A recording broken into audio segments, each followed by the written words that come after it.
बिस्मिल्लाहिर्रहमानिर्रहीम। अस्सलाम वालेकुम। आप देख रहे हैं डीडीपी एनालिटिका। दो चीज़ें इस वक्त सियासी मैदान में चल रही हैं। एक तो इस वक्त की हुकूमत जो PMLN की बेसिकली हुकूमत है उसके सर पे सवार है, और वो है खौफ जो कि लॉन्ग मार्च ने क्रिएट किया। इमरान खान ने एक सस्पेंस रखा हुआ, उन्होंने कहा कि मैं एक लॉन्ग मार्च की कॉल दूंगा और उसके लिए आप तैयार रहें। लोगों से हल्फ वगैरह लिया, और वफाकी हुकूमत जो कि एक साजिश के तहत बनी है वो इस वक्त इंतहाई खौफ का शिकार है, और वो हर तरह का वो कदम उठा रही है। उन्होंने कंटेनर से इस्लामाबाद भर के रख दिया, हर तरफ कंटेनर्स लगा के इस्लामाबाद को बंद किया हुआ है। साथ धमकियां दे रहे हैं। पार्टी मीटिंग हुई तमाम, उसमें इन्होंने दो मीटिंग्स की। एक तो खैर PMLN की अपनी मीटिंग थी जो कि शहबाज शरीफ ने चेयर की, और दूसरी तरफ एक मीटिंग शहबाज शरीफ ने चेयर की जिसमें कि कोलिशन जितनी भी पार्टीज़ हैं उनके लीडर्स ने वो अटेंड की। और जो भी इसमें PMLN की जो मीटिंग थी उसमें सब ने कहा कि जी ये जो PTI की मार्च है ये हकीकतन मार्च नहीं है, ये रियासत के ख़िलाफ़ एक साजिश है। लिहाजा गवर्नमेंट को चाहिए कि इसको क्रश कर दे, इसके ऊपर पूरी ताकत से इसको करें। अब ये देख लें कि जब एक मार्च हो रही है तो उस मार्च को अगर आप एहतजाज के नुक्ता निगाह से देखें तो वो एक जमहूरी अमल है, और उसमें आइन की रूह से सबको इजाज़त है कि वो एहतजाज करें। ताकत का इस्तेमाल या रस्ते बंद करना, ये चीज़ें उस वक्त आती हैं अगर आप देखें कि मार्च में शामिल होने वाले लोग या एहतजाज करने वाले लोग वो अमलाक को नुकसान पहुंचा रहे हैं या वो वायलेंस पे उतर आए हैं, तो फिर तो कोई बात बनती है कि आप ये करें। लेकिन ये पहले दिन से ही, और ये इनका शेवा है, यही इनकी जो स्याह करतूत हैं उनमें ये चीज़ें आप देखेंगे। 25 मई को जो कुछ किया वो एक हिस्ट्री है कि बर्बरियत, एक मार्च जिसमें कि बच्चे, औरतें, बूढ़े वो शामिल थे, और उनके ऊपर इन्होंने ये जुल्म किया। और अब फिर इसी वज़ीर आज़म के ज़ेर साया ये सारी चीज़ें तय की जा रही हैं। अच्छा, दूसरी जो चीज़ इनके सर पे सवार है वो है एक साजिश, जो कि ये ऑडियो लीक्स का सिलसिला शुरू किया हुआ है। शुरू में जब ये ऑडियो लीक आई तो आपको याद होगा कि पहली जो ऑडियो लीक थी वो शहबाज शरीफ की बातचीत के बारे में थी कि वो मरियम बात कर रही है और वो कहानी को चला रहे हैं। उससे यूँ अंदाज़ा हुआ कि शायद कोई ऐसा बंदा कोई कर रहा है, किसी ने की है ये हैकिंग, जो कि वज़ीर आज़म ऑफिस में या हाउस में करता रहा, और उसने तो सबकी की होगी। जो भी वज़ीर आज़म इमरान खान आया उसके बाद ये आया, सबके किया होगा। लेकिन अब चूँकि सिर्फ इमरान खान की ऑडियो लीक्स हो रही हैं तो उससे अंदाज़ा हो गया कि वो डिसेप्शन थी। वो एक आध पहले शहबाज शरीफ की ऑडियो लीक कर दी ताकि यूँ इम्प्रेशन मिले कि जी सबके लिए ये किया या सबके अगेंस्ट ये हैकिंग की गई है। लेकिन अब नज़र आ रहा है कि ये वो ड्रामा था। असल चीज़ ये है कि इमरान खान के ख़िलाफ़ एक साजिश की गई है, और उस साजिश के तहत इस तरह की ऑडियोज़ जो हैं वो ऑडियो लीक्स की जाएंगी, ऑडियो रिकॉर्डिंग्स, और उनको चूँकि काफ़ी सारी रिकॉर्डिंग्स हैं तो उसको इंतज़ाम के तहत एक एक्सपर्ट तरीके से उसको जोड़ तोड़ करके तो अपने मकसद पूरा करने के लिए अपने मतलब की ऑडियोज़ बनाई जाएंगी और वो रिलीज़ करेंगे। सो वो दूसरा सिलसिला है। अब यहाँ जो लॉन्ग मार्च वाली कहानी है वो तो पता नहीं लॉन्ग मार्च होती भी है या नहीं, ये करते भी हैं या नहीं, सिर्फ एक इनको हुकूमत को चक्कर दिया हुआ है, या लॉन्ग मार्च करते हैं तो कब करते हैं, ये चीज़ें तो बात की। लेकिन खौफ आज ही इस हद तक तारी है कि उनके मुंह से लॉन्ग मार्च का रोने के अलावा कोई चीज़ निकलती नहीं। राना सनाउल्लाह प्रेस कॉन्फ्रेंस करते हैं या वो कोई अपनी मीटिंग अंदर करते हैं तो वो भी लॉन्ग मार्च का रोना धोना, प्राइम मिनिस्टर कर रहा है तो वो भी लॉन्ग मार्च का रोना धोना। अब वो उन्होंने टर्म कर दिया, कह दिया है कि ये लॉन्ग मार्च पॉलिटिकल लॉन्ग मार्च नहीं है, ये दर हकीकत एक साजिश है हुकूमत को तब्दील करने के लिए। इस हुकूमत को तब्दील करना या इसके तब्दीली को मैं समझता हूँ कि अगर तो ये इलेक्शन करा दें तो कोई झगड़ा नहीं है, इलेक्शन हो जाए तो सारा मामला ठीक हो जाता है। लेकिन अगर इलेक्शन ना करवाएं तो इस हुकूमत को तब्दील करना या करवाने के लिए जो भी कोशिश की जाए वो कोई साजिश नहीं है। साजिश वो थी जिसके तहत ये हुकूमत में आए। इनको निकालना साजिश नहीं है, इनको निकालना एक जमहूरी अमल है, एक ऐसा अमल है जो यूँ समझिए कि आपने रियासत को वापस पटड़ी पे डालना है साजिशों से निकाल के। अब उसमें ये कहते हैं जी हमने अप्रोप्रिएट मेजर्स ले लिए। मेजर्स मैंने आपको बता दिया है कि ज़िंदगी तंग कर दी। इस्लामाबाद में दारुल हुकूमत है ये, यहाँ पे हर तरफ कंटेनर्स लगा के रास्ते बंद कर दिए।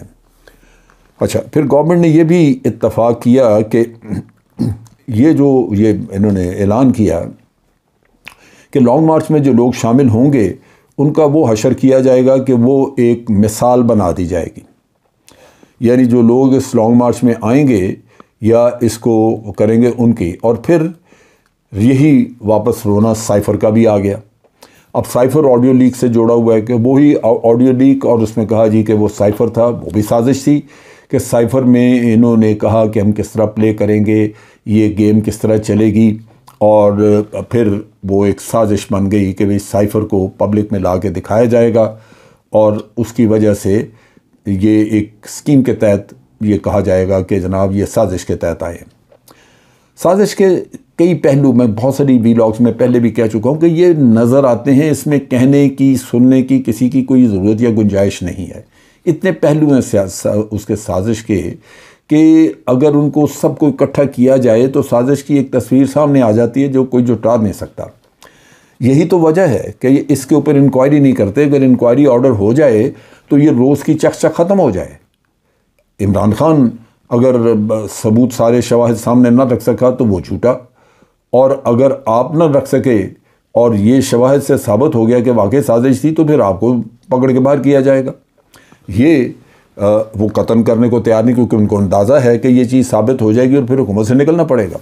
लिहाजा वैसे लोगों को धोखा देंगे, फ्रॉड करेंगे लोगों के साथ कि जी ये देख लीजिए ये ऑडियो हमने पकड़ी, एक आध ऑडियो और ले आएंगे, 2-3 आज भी साइफ़र की 2 ऑडियोज़ आज इन्होंने रिलीज़ की, उसमें एक साइफ़र के बारे में है और दूसरी जो ऑडियो है वो ये कहते हैं कि जनाब साजिश तो ये कर रहे थे क्योंकि उसमें कोई बात हो रही है कि 48 घंटे अभी हैं इसमें, जो वोटिंग करनी थी नो कॉन्फिडेंस पे, उसमें 48 घंटे भी हैं और हमें 10 लोग चाहिए। तो एक कोई बंदा उसमें कहता है 5 मैंने ख़रीदे हुए हैं, और ये वो ख़रीदे की बात वो नहीं करता, बल्कि वो कहता है कि 5 जो है वो मैंने मेरे पास हैं, तोड़ लिए हैं या कुछ ऐसी बात। उसको पकड़ के बैठे हुए हैं कि जनाब ये जोड़ तोड़ तो ये कर रहे थे। और भाई उसकी तो पार्टी के लोग हैं, इमरान खान के इत्तेहादी उसकी पार्टी के लोग हैं। अगर मिसाल के तौर पे मैं ऑडियो को ठीक मान भी लूँ तो वो उन लोगों को अगर वापस लेके आता है बातचीत करके कि भाई तुम लोग जो शिकायत है मैं दूर करता हूँ, आप नो कॉन्फिडेंस में ना जाएं, तो उसके तो वो अपने आदमी हैं। गलाजत तो आपने फैलाई कि उसके इमरान खान के लोगों को या उसकी पार्टी के लोगों को तोड़ के आप ले गए। वो गए किसी लालच की वजह से, वरना तो हुकूमत में जो पार्टी होती है उसके लोग मोहन जाते नहीं हैं। तो ये भी एक गलत पिक्चर पेंट की जा रही है। और दूसरी तरफ ये है कि उससे ये कतन वाज़े नहीं है, कोई ये नहीं कहा जा सकता कि वाकई बंदे को ख़रीदो फरोख्त थी। असल चीज़ ये है कि आपने 1-2 टुकड़े इधर से लेके जोड़ के तो वो उसको इस तरह बना लिया है। अब यही चीज़ जो थी इमरान खान ने चैलेंज की वहाँ पे। आज उसने मियाँ वाली में एक इजलास था जिसको एड्रेस किया, और मियाँ वाली के उस जलसे में उसने कहा कि ये अब जो PMLN है इसका खेल नया शुरू हो गया है कि ये डॉक्टर या ये इसी तरह की फ़ेक ऑडियोज़ जो हैं वो अभी मेरे ख़िलाफ़ चलाएँगे या पार्टी के ख़िलाफ़ चलाएँगे। और उसने कहा कि हमें पता है मरीम नवाज़ ने बनाई हैं क्योंकि वो इस खेल की माहिर है, वो लगी हुई है अरसा दराज से इस काम पे। और बरमला उन्होंने कहा कि जनाब हम तो वही फ़लाँ की वीडियो दिखाएंगे और ये करेंगे वो करेंगे। और फिर जो असल चीज़ थी वो ये कि इमरान खान ने फिर दिखाई एक वीडियो वहाँ चलवा के जो कि मियाँ नवाज शरीफ पे थी। अब अगर आपको सुने तो इंसान हैरान रह जाता है कि वो बिल्कुल असली मियाँ नवाज शरीफ की आवाज़ है, गला बैठा हुआ वो बोल रहे हैं और वो कह रहा है कि मैंने बड़ी करप्शन की है, मैं तो ये करूँ, मैं तो फलाना खा गया। इमरान खान सच कहता है, इमरान खान ने हॉस्पिटल ठीक बनाया, हम पैसे खा गए थे, हमने ये किया वो। अब सवाल ही पैदा नहीं होता कि मियाँ नवाज शरीफ अपने मुंह से ये कहे कि जी मैंने करप्शन किया, मैंने खा लिया। लेकिन वो डीप फेक के ज़रिए वो ऐसी ज़बरदस्त चीज़ बनाई हुई है कि आप सुने तो आप यही कहेंगे कि जनाब नवाज शरीफ साहब जो है वो खुद ही बोल रहे हैं। तो ये वो किस्सा है जो कि उसने साबित भी कर दिया वहाँ पे जलसे में चलवा के। अब ये इस खेल को लेके बैठे हुए हैं। सो मुझे दो चीज़ें इसमें जो दोनों जिसकी मैं बात कर रहा था, एक तो लॉन्ग मार्च वाला किस्सा, मेरा अपना अंदाज़ा है कि इमरान खान इनको इस सस्पेंस के साथ थका के मारेगा। वो इनको रोज़ाना इसी तरह की कहानी करके कि जनाब लॉन्ग मार्च आ रही है, ये है वो है, मैं तारीख देने वाला हूँ, ये दुनिया की ज़िंदगी यहाँ पे तंग करेंगे, कंटेनर लगा के इधर उधर खजल ख्वार हो जाएंगे ये, और वो शायद लॉन्ग मार्च करे ही ना, क्योंकि स्ट्रेटजी कुछ और भी हो सकती है। दूसरी तरफ ये है कि ये जो इन्होंने साइफ़र का ड्रामा खोला हुआ है, इसमें मैं समझता हूँ इमरान खान को भी बार बार इस चीज़ पे जोर देना चाहिए कि भाई हमें तुम कहते हो कि हमने फ्रॉड किया, हमने मिसयूज़ किया साइफ़र को, हमने एक साजिश के तहत लोगों के सामने हम लेके आए, ठीक है आप साबित कर दें, हम तो कहते हैं कि इंक्वायरी करो, भागते क्यों इंक्वायरी से फिर? सो वो इनको चाहिए कि ये इनके पीछे लगे और फिर इनको बेनकाब करे। जो ये इसने प्राइम मिनिस्टर ने अगले दिन प्रेस कॉन्फ्रेंस की और बार बार कहा कि मैं अल्लाह की कसम खा के कहता हूँ कि इमरान खान बहुत बड़ा फ्रॉड है। तुम कसम खुदा की खा रहे हो, कुछ शर्म करो, झूठ बोलना भी कस्मों पे। अब वो फ्रॉड तो आप है सर से पांव तक। अब यही फ्रॉड इनका ऑडियोज़ वाला भी पीटीआई के पास अपना सेल है अच्छा खासा, इनको खोल देना चाहिए। आखिर में मैं एक बात करना चाहता हूँ, जो इमरान खान का एक इंटरव्यू हुआ यहाँ पे और उसमें इमरान खान ने तस्लीम किया कि ये जो आवाज़ है उसमें आवाज़ है कि खातून अरसलान खालिद जो कि इनके पीटीआई के मीडिया सेल के इंचार्ज थे, उनको हदायत दे रही है कि ये साइफ़र के बारे में आप इसको सोशल मीडिया पे चलाएं और उसका बताएं कि साजिश है, ये है वो है। अब वो इमरान खान ने एक इंटरव्यू में तस्लीम किया कि हाँ वो आवाज़ जो है वो उनकी बेगम की है। मैं पहली बात जिस पे मैं बड़ा मुझे एतराज़ है वो ये है कि इनकी घर की औरतों और बेगमात को कौन अथॉरिटी देता है कि वो हदायत जारी करती रहें लोगों को? अगर तो वो एक्टिव पॉलिटिक्स में हों, पार्टी ओहदा उनके पास है जिस तरह मरियम वगैरह के पास है, तो फिर तो वो नज़र आता है कि उनका रोल है। और फिर ये कि इमरान खान क्यों इजाज़त देते हैं, क्यों नहीं रोकते कि बीबी आपका कोई काम नहीं है ये करना? मुझसे ज़्यादा, इमरान खान से ज़्यादा वो एक्टिव हो जाती हैं ख़वातीन। एक तो वैसे खान साहब अपनी फैमिली लाइफ के बारे में बहुत खुशकिस्मत नहीं हैं। रियाम खान ने मिसयूज़ किया इनकी सियासी जो सोच थी या अप्रोच थी उसको, उसने चंदे जमा करना शुरू कर दिया, एक फ़िल्म बनानी है मैंने इस पर। अब इनकी आ गई और इमरान खान ने तस्लीम भी किया कि हाँ ये उनकी वाइफ की आवाज़ है। ये तरीक़ाकार गलत है। अगर इमरान खान खुद अरसलान खालिद को ये किसी को हुक्म दे कि तुमने ये करना है, तो वो तो उसको कभी बुरा नहीं मानेगा और समझेगा कि मेरे कायद की तरफ से मेरे ऑर्डर। लेकिन घर से अगर कोई औरत उसको ऑर्डर देना शुरू कर दे तो हो सकता है कि वो ताज़ीमन कुछ कहे ना, लेकिन एक तो वो महसूस करेगा कि भी मुझे अब ये ख़वातीन से ऑर्डर लेने पड़ रहे हैं, और दूसरी तरफ ये भी हो सकता है कि वो ऑर्डर पूरा ना हो, वो ना कर सके, तो ख़ातून जो है वो फिर कान भरे इमरान खान के या किसी और के, एक नाराज़गी पैदा हो। तो आप लोगों को, मैं समझता हूँ लीडर्स को होश के नाखून लेने चाहिए। औरतों को अपनी ये जिम्मेदारियाँ मत सौंपें जबकि वो ख़ुद पॉलिटिक्स में नहीं हैं।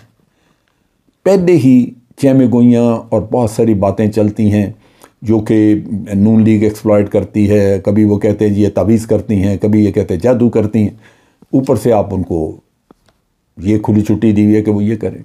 तो इस चीज़ को भी रोकना चाहिए। यह इससे कंट्रोवर्सीज पैदा होती हैं, इससे कन्फ्यूजन पैदा होता है, इससे बेहतियाती का पहलू निकलता है और फिर आपको इल्ज़ामात सहने पड़ते हैं।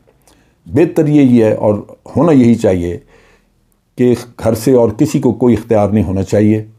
वो घर बार का मामला देखें और ये सिर्फ उस शख्स का जो पार्टी लीडर है या जो भी पार्टी का ओहदेदार है, ये उसका काम है और उसकी ज़िम्मेदारी है, उसको निभानी चाहिए। तो यहाँ पे ये चीज़ भी दुरुस्ती करनी। अब ये इन चीज़ों की वजह से जो कि ये ऑडियोज़ आई और इमरान ने तस्लीम किया कि ये उन्हीं की आवाज़ है, तो इससे एक और स्कैंडल, एक और शोशा जो है वो बाहर निकलेगा।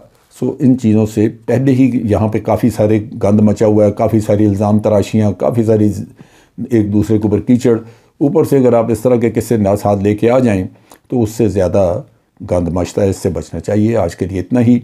अफवाज पाकिस्तान जिंदाबाद, पाकिस्तान पाइंदाबाद।